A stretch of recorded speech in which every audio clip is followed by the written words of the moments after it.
Welcome, viewers. This is Joanna dos Santos, along with my colleague Brian and Nandy. I forgot to say beautiful colleague because I always say this. Here from GDS Counseling and BN Counseling in Florham Park. And we have a particular topic in mind today, and that is the topic of joy of acceptance.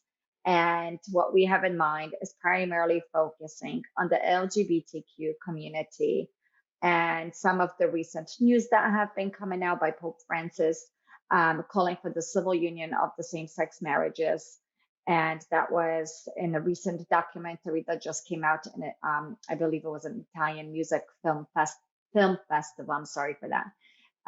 That we have yet to watch. But we figured it would be a great topic just because there's just so much that surrounds the LGBTQ community. And I think especially since COVID, I think it has impacted the community in particular ways, and I think maybe the younger generations.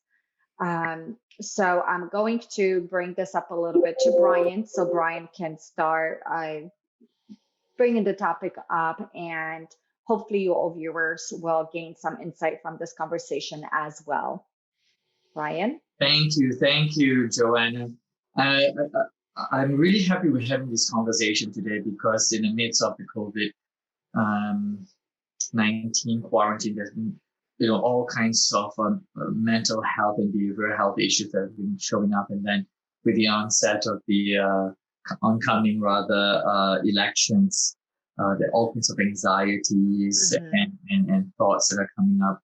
And it was really interesting that last Wednesday, I believe, right, October 21st, when the documentary Francesco, based on the Pope's Francis conversational comment that to call upon a same-sex civil unionship, right, that they are a part of the family. It's family that I feel we may not be hearing much, but I think that's a really big issue, at least with a lot of the clients who we work with. Very much so. In regards to just sexuality itself, the spectrum of sexuality and identity. And the feelings of being accepted. Right. Because again, we're talking about how maybe COVID-19 has affected, but also with, I just have so many different thoughts coming with teenagers, kids, how the social networking has allowed us to be more open. And because of COVID-19 and needing to stay home, and once again, I think it's a particular age group that falls in there. And how do we deal with this part of coming out, wanting to come out? There's so many different feelings that one is almost, I don't know what the word would be, embedded with, right? Yes, absolutely. The holding experience, as we would say, Winnicott, right? The transitional space where the parent holds the child. And if we think about the father figures of our lives, right? God the Father and the Father on earth, and how in our unconscious, our experience with our own fathers can influence our experience with Father God. In many of the Abraham religions, in Christianity or Catholicism, in Judaism and Islam, the impact of rejection, or that it's a disease or a disorder, and the negative impact of rejection, ranging from runaways to suicides, right? And from a sense of depression and rejection, and how psychotherapy, at least from in the world of philosophy and from the ideas of religiosity and spirituality, can be a part of where that healing can happen. Yes, and it's all I'm thinking of all my clients that I've had throughout the time of being a therapist, whether it's those that are questioning, whether it's those that are gay or not, or even transitioning, that our sessions are almost like the home, because they're able to express themselves so freely, and because of how much you said depression, anxiety, abandonment, rejection comes into play. There's just so many emotions that the community feels, and also so many unanswered questions that they too still are looking for. Um, Not to mention, one of my clients, many actually, who always want to seek ways to change their names. And that's a big one, especially for those that have transitioned or are transitioning, that the name change is almost like the first thing that they want to do, because it almost makes it final in the sense of that name belongs to me. And the questions of how do I go about it? Who do I reach out to? Right? It's not necessarily random questions that we all have, but the questions that the community has, Yeah. and to find the right support for them. And, I know we mentioned Pope Francis and the civil union, same-sex marriages. That, I think that's a pretty big thing for the Roman Catholic Church. If you think about a name, right, as babies, one of the first positive reinforcements we get from our parents when we are nonverbal is a response to our name. Other than calling mama and papa and baba, one of the most positive reinforcements that a baby gets in nonverbal stage is a response. The parent says a word, and the child looks and turns and responds to that word, aka a name. Yeah. So you see how primal that is, or how primary that is, right? That name toward one's identity, and from the perspective of being accepted. That when a child responds to a name, a parent gets so excited. How important that approval is, and it becomes part of one's identity, right? That's call me by my name in a sense, right? And so how that change of name is not just because I want to be have a name that is in alignment with my identity, but it goes all the way back to a sense of acceptance and approval. I see you, and you are beautiful, and you matter, and I love you, and I will protect you. So there's that sense that a name can give a completion or arrival, or that where they now become the parent to the child in them. And I'm also thinking, as you're saying this, how this acceptance plays a part in it, right? The joy of acceptance, and what makes one, let's say, who is LGBTQ more, what allows that person to feel accepted? Is it the name? Is it the change, right? Whether it's those that are transitioning? Is it the fact that they have come out? What is it that makes them feel accepted? I think there's an internal and external factor here, but more importantly, I think first of all, to be accepted by the people who love them. No one wants to be alone, right? And rejection from if we think about the development of culture, when you are moved out of a community, you could die. You have to have your own place to live. So if we have to think from the perspective of instinct, the self-preservation instinct to the instinct for intimacy, and then the instinct for belonging, or the hierarchy of needs, right? The basic foundation of needing shelter, needing clothing, and then needing help. Once we have those components that can secure a self of preservation, once we are able to survive, we can then thrive. So the acceptance or the rejection, we are really, really lucky here in America, but still, when we think about Matthew Shepard and, a whole list of children and people, even in America, who have lost their lives for being different in regard to their sexual orientation and gender identity, right? That it can cost them their lives. So that very fundamental sense of security allows them to breathe. I mean, it's so conflicted too, right? Because there's just so much that comes into play. Religion, right? We were talking about a little bit earlier. Religion, gender, race, morals, values that we grow up with in politics. And I'm thinking of acceptance is who are those that will accept me for who I am? Who is it that I am willing to share this with so that way I can feel accepted? Because, I mean, let's face it, most of the time, I think it's the family that has a hard time accepting. And we're saying that more so because why we grew up with our families. Like you said, from the moment that the child is born, we call the baby a particular name. We give it a sex, right? Boy or a girl. It's a So boy, it's a girl, exactly. So what do you do yes, when the trans or so that identity right. or Mm-hmm. intersex child rather? Mm-hmm. Mhm. And right, so I'm thinking of the support of the joy of acceptance, my support, my network. And if I don't have, or if I have a difficult time finding my support network, where do I go to find one? So it's also done in a healthy way, I'm thinking, right? Especially now I'm thinking of the COVID. Those, and I know I'm saying younger generations, I'm thinking of children, right? Kids or teenagers, adults, just us as human beings.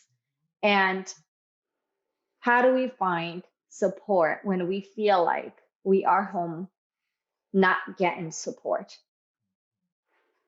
And how can we move forward? Because the depression, anxiety is going to be there.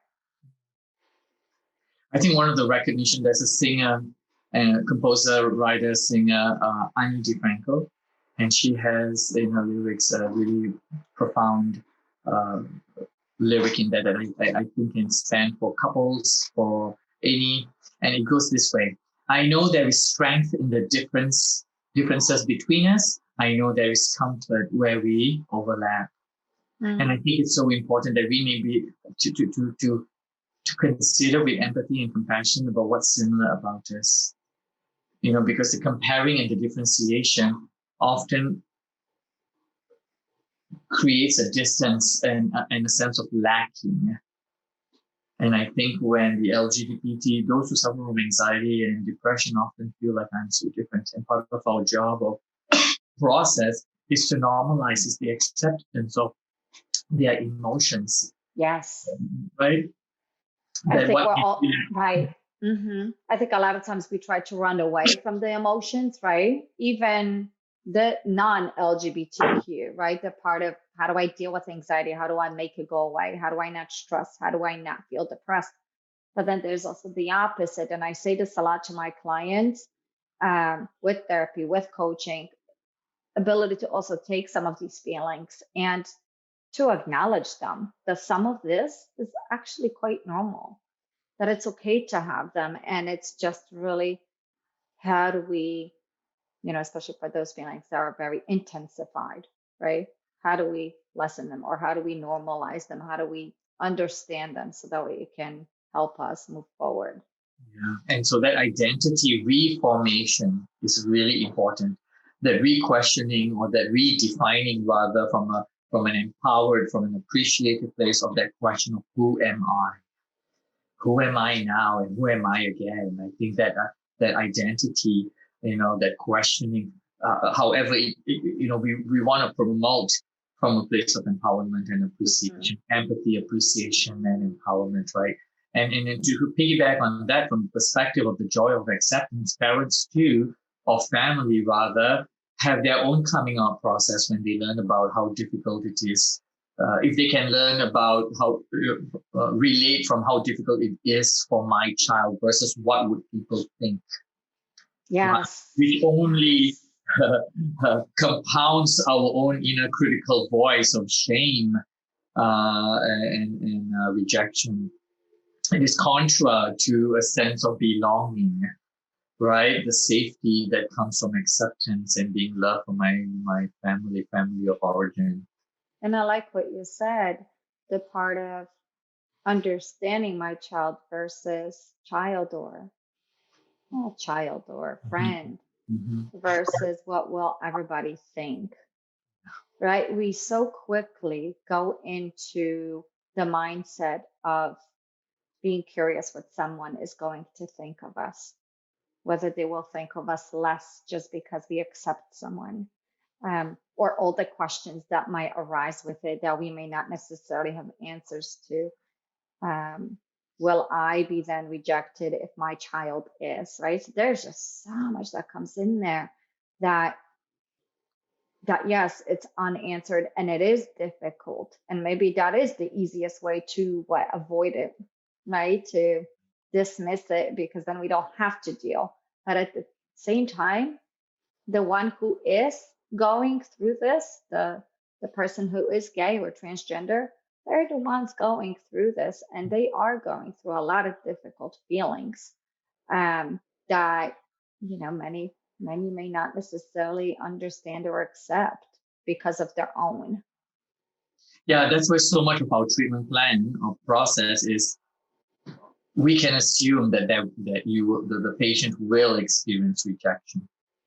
It is going to be part of that life experience, regardless of family, workplace, just socially, religiously, regardless, So part of that treatment plan would be like, so how do we, let's strategize. Let's talk about how and who, how are you going to do it? Who are you from a place of empowerment? Let's get you to feeling, moving from this sense of insecurity to a place of security in that process of individuation.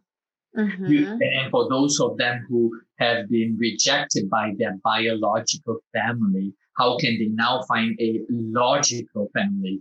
From biological to logical, who are those that you can call upon, and then they become your family, so that you are not living in isolation. So you can move from the perspective of the instinct to survive, to intimacy, and then to a sense of belonging.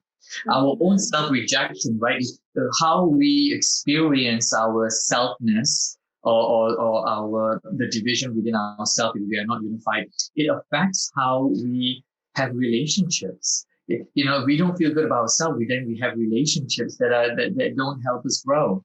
Yes. Right. We bring with us our injuries and our family history and story. And so how do we recover from that? How do we change the story? How do we change the beliefs? How do we change our attitude and perspective towards life? How do we align feelings with healthier feelings and bridge them towards what we believe and envision of deserving and happy and successful life? And all of this is so difficult, right? And yes, you're right. The part of biological to logical, what makes sense. There's just, once again, there's all of these feelings that go and just die, right? How do I know? I'm just thinking, like I as you were saying this, I thought about myself. Okay, what would it look like if it were me, right? If I wanted to get support and now my family's not supporting me, and what do I do? How long? Right? What's involved in this? Time. Sometimes we're not saying, viewers, that biological family is not accepting. What we're saying is that in some cases, it's very difficult, but it doesn't always have to be. This is where the communication with family comes in. How do we communicate? Because there's different ways of communicating, and trying to see if we can work through it. This is, I'm thinking of one particular case that I had where I encouraged the client's family to go into therapy so that they can at least explore it, get to know it. And if it's still difficult, okay, fine, but at least have the option to be curious. And has it helped? I mean, I don't know about today, but I think at least there's this educational element to it. So sometimes all of this also takes time, and it takes, I think, hard work, not just from the one that's going through all these difficult feelings, right? Or the one that's transitioning, I'm thinking transitioning, the one who is gay or lesbian, but the whole family is going through this. That it's difficult on this one person, but it's, what I'm trying to say is it takes work, and it takes work on everyone, not just one person. Absolutely. And I think that's also that's the support too, the support of the family, the understanding. I think I know we watching the time that Yes. The goal of one of the benefits of psychotherapy and coaching from a therapeutic coaching perspective is that ultimately the process helps enhance a sense of repair. As when we talk about the joy of acceptance, the joy of self-acceptance. Yes. I believe in me. I am proud of me. Right. And those who desire to join me, come. And those who who are, not, unable to accept me for who I am, that the patient comes to a place that where they don't feel rejected, but they can say, I set you free. You have And your. I think, yeah, you're right. And this is such a big point, I think, of therapy in general. When we're able to accept ourselves, right, overall. And what that means is not necessarily, and this is so big, especially nowadays because we have social media everywhere. And we rely on social media for what validation, for comfort, for support in so many different ways. That by me saying, you saying, the part of accepting myself means not necessarily worrying or fearing what is said about you or how the words of someone else might impact you. So it's almost like learning how to separate from those words and to strengthen your inner language. And I think because you said this, I'm almost going into this. It just sounds so invigorating, I want to say.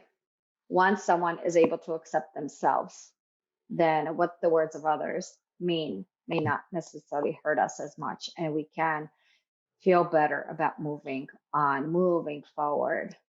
Right? And even if we are hurt, right, that we have within us resources, skills, and tools, and a healthy inner dialogue to put ourselves back together. So we can do two things at one time, right? We don't just have to bleed.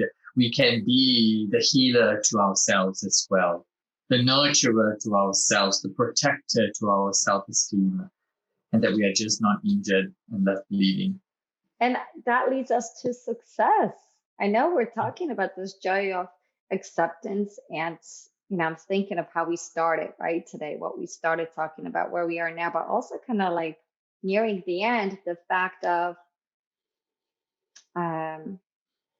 feeling successful. Once a client, doesn't matter, straight or not, LGBTQ, is able to accept themselves for who they are and almost brush away from some of the non-supportive words, then therapy, then the inner strength becomes even stronger.